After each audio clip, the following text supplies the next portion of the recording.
My biggest fans did a 4-hour podcast about me. Immediately when I posted the thing, I called Tolu to say, yo, how do I tag you in this? I would have never seen this thing if he didn't call me about it. He was going out of his way to fuck with me. Now, he wanted me to, explain the joke. I'm going to say this about it.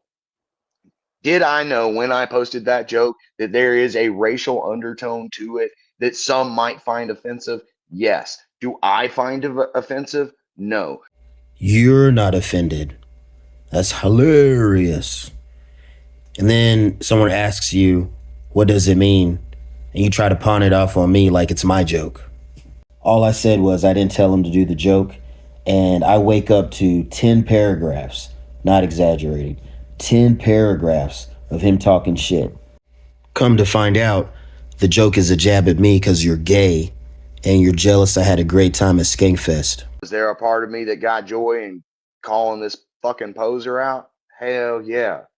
Because if he was a comic, he would have handled himself differently at Skankfest. He would have handled himself differently around real peers. And he would have handled himself differently during the whole, explosion. I mean, hell, I'm honestly at a certain point, I was like, dude, I hope this guy's okay. I feel like somebody posted that you're living in my head 24/7. I'm like, damn, dude, that's gotta suck. Making 4-hour podcasts talking about rent free. I got the deed to your shit, bitch.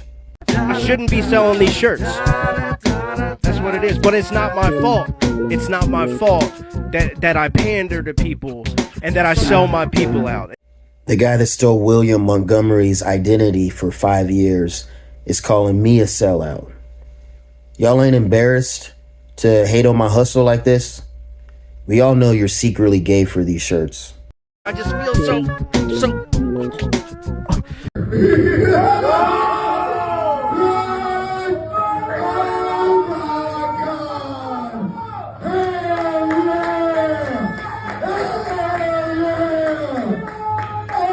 Most views and biggest crowd reaction you ever got was from my shirts. You are welcome. I never took anything down or back down from it because I'm not a piece of shit racist. And anybody that knows me knows that well enough. Hey, what's up, my nigga? I'm a comedian, though. I am that. So this post and how it ended up turning out, I saw the opportunity to use this as a fucking promoting ass thing. Like, you're going to get views, I'm going to get views. This is a win-win. Mm-hmm. He took it very seriously. I mean, I wasn't helping the situation. I took it seriously.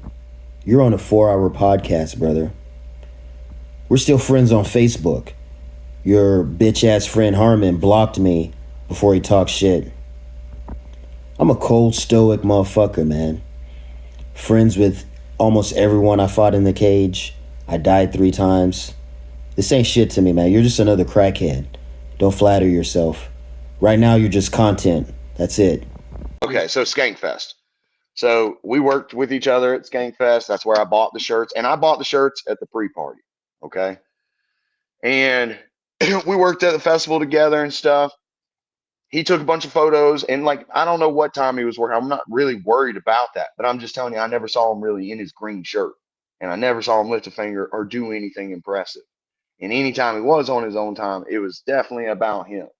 And the festival's not about us, bro. We are nobodies. We are here to just be support and enjoy the festival in your way. But selling shirts and just overdoing it, at one point during the fights, he was like, why don't you just go say something to Lewis? Put me on. I'm like, I'm not fucking telling Lewis that, bro.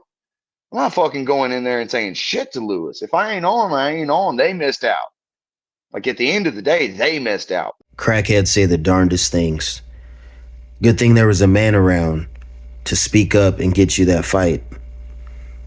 You ain't got to sleep under the bunk anymore, man. You're free. You're not in prison anymore.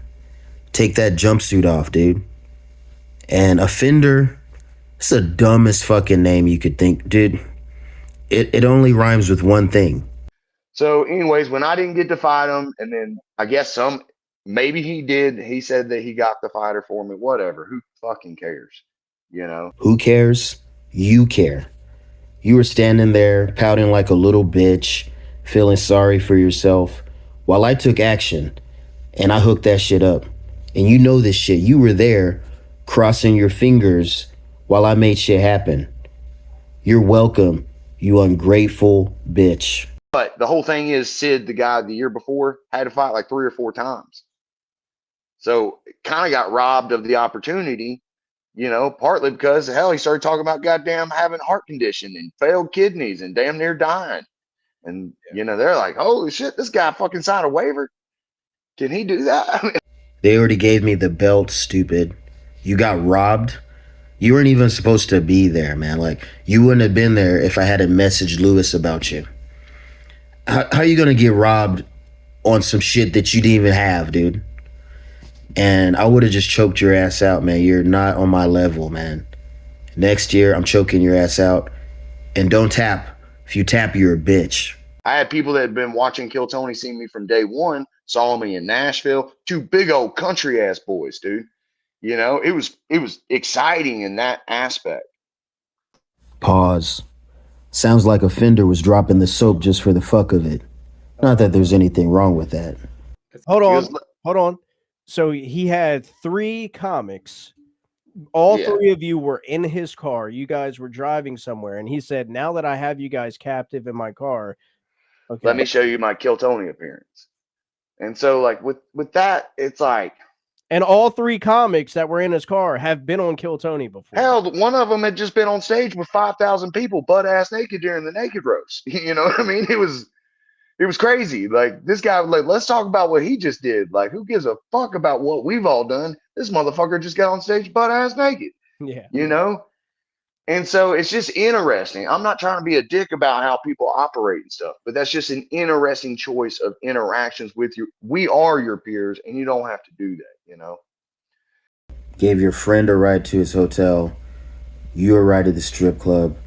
Didn't charge you motherfuckers. I'm sorry I talked about shit. You ungrateful bitch.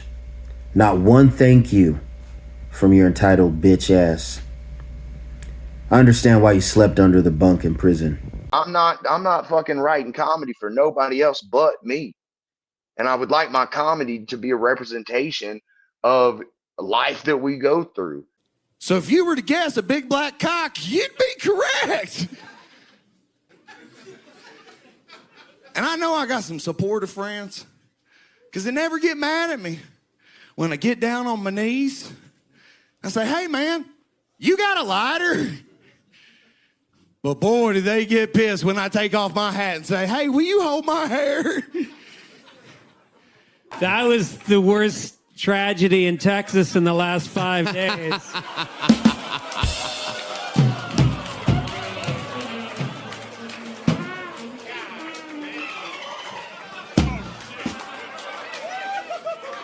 Wow. A Fender. My God. What's up, buddy? What the hell was that, dude?